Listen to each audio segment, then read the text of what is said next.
Welcome to the Freedom Founder Podcast. I'm your host, Zach Duggar. Now, the average COO is somewhere between 45 plus, 45 to 55, somewhere in that range. But there are those that are younger. And my guest today was a CEO by the age of 24, but she had a history of working much younger than that. So we're going to get right into the conversation today. Victoria Peltier, thank you for joining me today. I appreciate it. And I'm Thanks looking for forward having to this me. conversation. That's great. Um, Now, with regards to your experience getting to being a COO at 24, I want to step back to when did you start working and when did you first get into an entrepreneurship type role before getting to that point that you're a COO?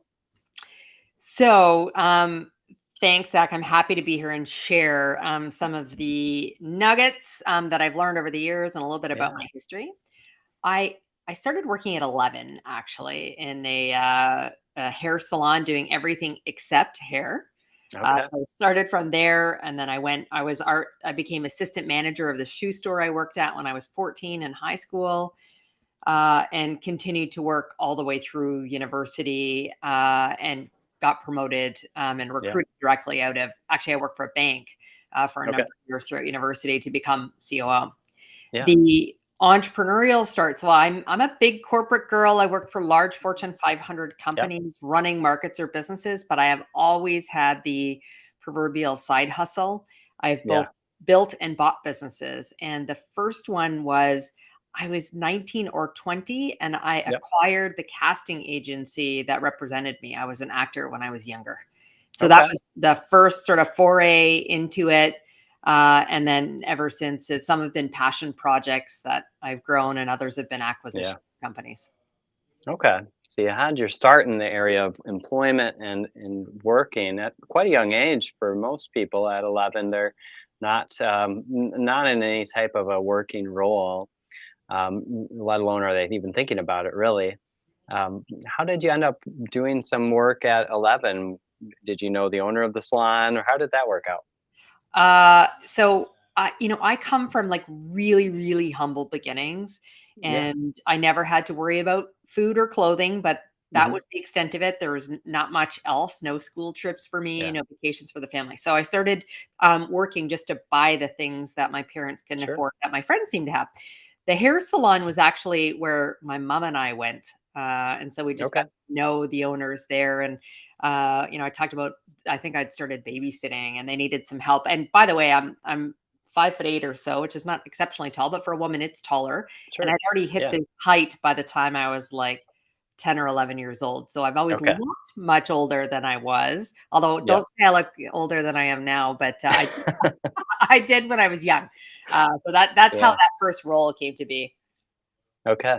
Well, that's an excellent start, and it makes sense then that you were kind of interested to get some things that at the time your family weren't able to afford. All the basic needs absolutely were met, but you also saw this as an opportunity to get some of the things that you wanted beyond those as well. And it started that initiative and that work ethic at a very young age, so that you could continue that as I believe you also graduated college earlier than what others typically do, if I'm not mistaken on that as well. Yeah, that's right. Yeah. I'd Okay. skipped a couple of years, so yeah. Yeah. Okay. So then you got into a place where you were also working in a corporate environment. And when we talked before in the conversation, you had mentioned, what are you doing? You're doing something during your 9 to 5, but what you're doing with your 5 to 9? And that's something I hadn't really ever heard before, but it really does make sense for someone who is engaged in, as you put it, a proverbial side hustle. Continuing to find new opportunities to engage in your time. Um, so, in regards to that statement, is that something that you just kind of had that internal motivation to engage in additional activity outside of your 9 to 5 role? Yeah, absolutely, and it comes from the fact that I started working Hmm. and I was in school, and school was Yeah. my job until I graduated, Okay. and I've always had like multiple, whether even in school, part-time jobs, etcetera, and so it comes from that, Yeah. It comes from, I have this, beyond the saying, there's your 9 to 5 and then 5 to 9. This other Yeah. saying, it's where there's conviction, there's capacity. And so I hate Okay. when people say, "Oh, there's no time to get it done." And I get it. Like, you have to put food on the, table and supply, provide for your family. But if you have this passion project, or you want to start a small business, so Yeah. doing it. So for me, I'm exceptionally disciplined. And Mhm. so I bought my first house at 19. So although, I was doing some acting on the side, yes, I bought the Yeah. casting agency, but I realized that wasn't necessarily going to, pay my mortgage. And Sure. so I Right. needed to continue to look and do new and different things. And so I spend a lot of time coaching, people now to think Yeah. much differently and recognize that there's different ways to use their time.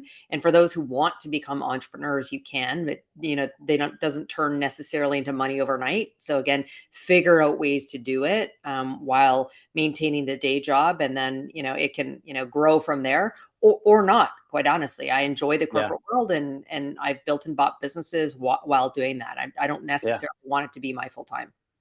Right, right. Okay, so for some, they might get to that point where they are in a corporate role, and that's great. That's where they are at. But I hear from you that that felt more like you're already doing that. You're already working as you're going to school, so you're already doing school as your job, and then you were working. So to add in a different type of role once you had a corporate role in your 9 to 5 just made sense. So it sounds like it was part of that pattern. Now, for others, they do get that question of, well, I don't know how to fit in that time, or how could I even do that? Because on top of these things, you have been on multiple boards, you've been a keynote speaker, and these are things that you're also continuing to do. I've been an author, so, and you mentioned businesses. So, talk a little bit about that discipline and how do you structure your time so that you are able to accomplish these things and not blow up, not get to that point where you're feeling overwhelmed or way too stretched that you cannot be successful in any aspect. Yeah, I've gotten very good at creating boundaries for myself. Okay. And I hate when people say, how do you do it all? It's all just life Sure. for me. I'm also a Yep. wife and I'm a mother. I'm a fitness Yep. fanatic. I used to coach kids sporting events, right? So doing it Yeah. all. And so that means, one, I'm often doing multiple things at one time. Hmm. Although as I now get a little bit older, I'm not quite as adept at it, Okay. at the multitasking. Hmm. Um, but for me, the boundary creation has been recognition of things that don't bring me personal or professional joy or value, Okay. and by me, I mean by extension, my family, then I either say no to doing Yeah. them, or for the things that still might need to be done but are not as high on the value chain, I learn to Hmm. delegate or outsource. Okay. And so that's how I've been able to, do a lot. Hmm. And I'm also exceptionally, I said earlier, disciplined. So Yeah. sadly, I mean, I live by my calendar. By these Yeah. 15 or 30-minute increments, just to block time, even for me to respond to emails, so I'm not doing it all at night. Or if Yeah. I'm on commitment for a new article that I have to write, same thing. So just making time and space for that. And then there's Yes. choices. So that 5 to 9, some people choose to fill it with watching Netflix. Uh, Hmm. but for me, Yep. there's time spent, working or doing Mhm. other things that I need to get done. Yeah.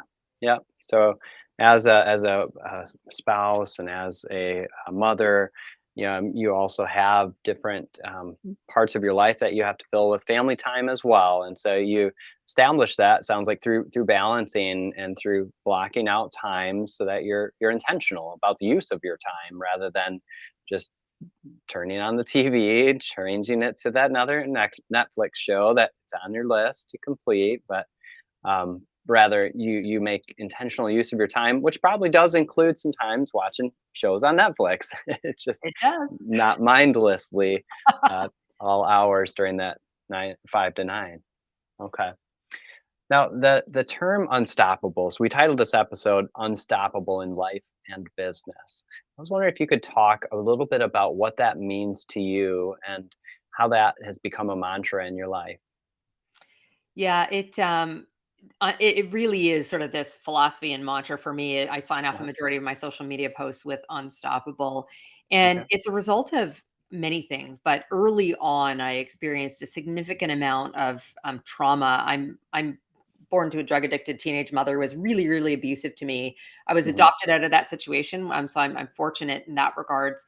But that those early years, I think, actually informed um, in my DNA. I think to be, I'm fight or flight. I'm a fighter for sure. Sure. So I do think when we talk about like resilience and being unstoppable, the ability to overcome significant adversity or challenge, there's a bit of my DNA. I think I'm Yeah. just born that way, but I've also learned to build a muscle around that.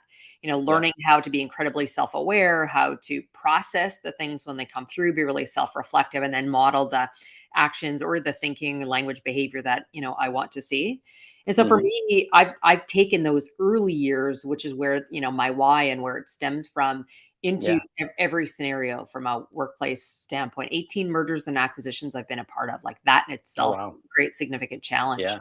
Right. And so, I've learned how to, develop this healthier level of resilience, to Hmm. which means just not compartmentalizing it, not dealing with things, but being really focused on the goal or objective that I have, and like one foot in front of the other. That means Yeah. progress towards the end state.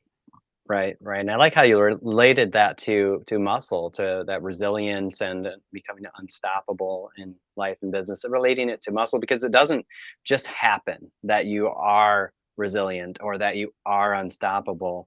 These types of things do take time and effort and experience and going through some challenges to continue to grow that muscle. Some things that imagine that you are able to handle today, looking back when you were 19, 20 probably wouldn't have been able to at that point in time.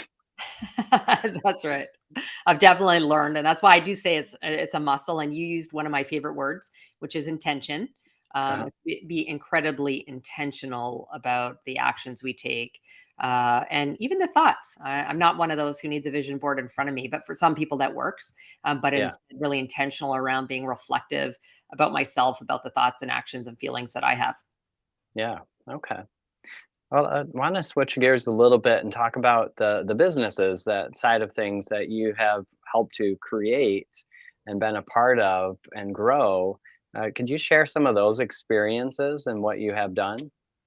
Yeah, so I shared the first one, which was I Yep. bought the casting agency. The second was that it was just a passion, a hobby for me. Yeah. I loved the natural bath and body works. And Okay. I learned how to make soap. It's not actually Okay. as difficult as some might think, but it expanded dramatically into a sort of a full line. But you don't make a Yeah. single bar of soap, you make a loaf and, Right. 10 bars. So I created gift Yep. baskets that were so popular, I turned that into a whole business. I got Okay. the whole family involved in it, and Hmm. at some point, it just grew to a point where I couldn't sustain it, so I sold the Yeah. business. Okay. I've been very, very involved, particularly in female-led founders, so investing and Yeah. supporting female founders because only 4% of venture capital funding goes to women. Okay. Um, and then a number of years ago, I bought a data and analytics company. But what's really interesting is these side hustle. I've always loved the buy and sell kind of stuff, and Yeah. almost always off the side of my desk, I've been buying and selling things. When I'm done with it, sometimes I'll donate, but Yep. otherwise, if I believe there's a value in it, I sell it. I did Yep. that, and I learned in the early days of buying direct from offshore locations, Hmm. pre-DH gate and those kind of things, the value, in North America. So I did that in 1 year, literally as just kind of a side project, like Yeah. I enjoyed it. I cleared $50,000. Oh, Like wow. that was my net profit for the like Yeah. really working too hard. And I use that to invest in like as part of a cash purchase for another business. So I'm Yeah. always doing something like that, Zach, Right. quite honestly. And then even on, some of the boards I sit in, I'm, an investor in some of those as well. Yeah, yep. Wow, and that's impressive. Just think something that you can take and find products that you can purchase offshore for a lower cost, and then just selling. And just as an example of that, for something you were doing on the side, clearing $50,000 net profit, just because it was something you could do, and that's very impressive. And I wanted to go back to you mentioned a statement that only about 4% of venture capital goes to women-owned businesses. Why do you think that is? I think there's a multitude of reasons for that. Okay. But the biggest one is it's related to, we talk a lot about diversity and inclusion, but Yeah. it's about who you know. And so you think around traditionally where a lot Mhm. of the funding comes from. You look at private equity, you look at venture capital, the managing partners, majority of them are men. And so it tends to Mhm. be all about network and who you're connected with. Okay. So when I talk about diversity and inclusion, actually I have another phrase aligned to one you, Mhm. strategically intentional. And so I think for women, they weren't networked and connected into the right places. I also Yeah. find many women, there's data that shows that women typically, and this is about in the corporate world, not entrepreneurship, but they don't apply for Yeah. jobs or roles if they don't believe they meet all of the criteria, like 9 or Okay. 10 out of the 10. Men, Mhm. men will do that with only 6. Okay. And so there's this need to, I'm not going to say drive for perfection, but Mhm. I think there's a little bit of an underlying sort of fear and or worry around rejection. And then there's a Okay. whole bunch of other reasons that, sort of I think are very, very systemic. And I'm hoping to see Yeah. that change. But the biggest ones being around the networking and who's connected to whom, and being really, again, intentional about looking for diverse founders. Yeah. Yeah. Are there any type of networking or ways that this is continuing to shift towards change? Any ways that you are seeing that trend starting to move? A ton. So actually, there was an Okay. organization that I was involved with. They rebranded recently. I probably Yeah. preferred the first name of CEO Okay. for entrepreneurs. They're now called Corliss, and this was Okay. an organization founded to essentially, donors or activators, they call them, contribute funding. And Yep. depending on which country in the world you're in, some places you get a tax receipt, sometimes you don't. Mhm. And that money goes into, creates a pool to create interest-free loans, essentially, for female Oh, founders, wow. and they Okay. get some coaching and mentorship. There's a bunch of other, like, groups that have been created where, often women, but others are pooling money. So that's one. To Yeah. honestly now seeing, it saddens me to some extent, Zach, that we have Yeah. to incent businesses and leaders to do the right thing. But you're seeing Mhm. more and more mandate for diversity on boards, et cetera. The NASDAQ and the Sure. S&P, for example, both require a certain, percentage of women on their boards, or other Yeah. people, diverse Yep. backgrounds. Okay. Yeah. So there is a trend moving that direction, and it sounds like an organization. I prefer the name CEO too. I like the sounds of that, but Corliss is doing some work in that regard as well, as I'm sure others too. But yeah, it's just something that I haven't really thought about, and I can see where you're saying that the networking of individuals, and if it's predominantly men in these positions on these boards or in these venture capital firms, and their network are predominantly men, if that's the case, then there's likelihood that they are the ones that are going to get the capital. Or if the That's women right. aren't pursuing something that they're not 90 or 100% certain that they will meet the criteria for, then the person who's going after it 60% criteria, but they're the ones going after it, then I can see where that also could lead to the other person getting that capital for their business. But I do like to hear that increased effort is being made to continue to grow the diversity of boards of organizations, and be able to create opportunities for women and other people from diverse backgrounds, like you had said. So, let me ask you two additional questions that I like to ask all of my guests. One of those being, if and when you are approached by someone who says, I'm really interested in getting involved in an entrepreneurship type endeavor, and I have an idea and I just don't know where to start. What type of tips do you provide to somebody who hasn't really had that experience before? Well, I encourage them to ask for help, Okay. most certainly. But one of the things I pressure test with them is this notion of what's the, if you're in business, they talk about TAM, total addressable Yeah. market, and that tends to be corporate speak as we're looking at, taking more market share, or or share of wallet is referred to. But I like for entrepreneurs to think about the total addressable problem. Like, are Okay. you creating products or services that solves a problem out there. Yeah. The challenge with that is there's not always data to support it, particularly when looking to raise capital, for that business. So think about it Okay. that way. I would also say, ideally it be in a space that, you're passionate about. I mean, being an entrepreneur is Hmm. can be quite difficult work. And if you're doing it Right. particularly after hours till it grows, I mean, you have to love it. I kind of have that Yep. 80/20 rule. And the next would be not to do everything by themselves. So when I say asking for help, it's not only in terms of how to get started, but Yeah. recognize what your superpower is. And you're the idea generator, and there might be elements of the business that you're really great at, but there's Yep. a whole bunch I can assure you that you're not. And so Yes. find people to partner, whether that's finance or it's marketing or it's other parts of the business, Yeah. and then reach out. I mean, there's groups like on EO which is an entrepreneur organization for other Yeah. entrepreneurs who can help you on that journey. So find people who've done it before and can support you. Yeah, no, I like all of those answers. I think that I know in my own experience, especially with regards to having people come alongside and help, not just those that I'm mentored by, but also those that can come and do some of the roles and the tasks that they're just not in my wheelhouse, or they're not as strong in my wheelhouse. And it is definitely something I've observed in myself, but I see in others too, where you just can't do everything. And if you're trying to, you're not going to be really as successful in that one or two or a few things that you're an expert in or that you excel in. So I do appreciate that. Uh, Second question, the $1 million question, something I like to ask everyone as well. If you're handed $1 million today with no restrictions on it, where would you put that? What would you do to invest that in your business or another endeavor you're interested Oh, that's how I probably would have immediately just said real estate, because that's in? one thing I Okay. didn't tell you. Like I bought my first house Yeah. at 19. I've done a ton of like real estate flips, so that's also been Okay. quite successful. Um, Yeah. so I do still think that's a safe place to be putting money. Hmm. However, with Yep. so much that's happening around generative AI, and Hmm. stuff, but I mean, so it could be a bit saturated. So I'm saying that, but I'm heavily involved in the tech world as well, and so I'm just Yeah. seeing there's some great places, to insert some of that technology, Yeah.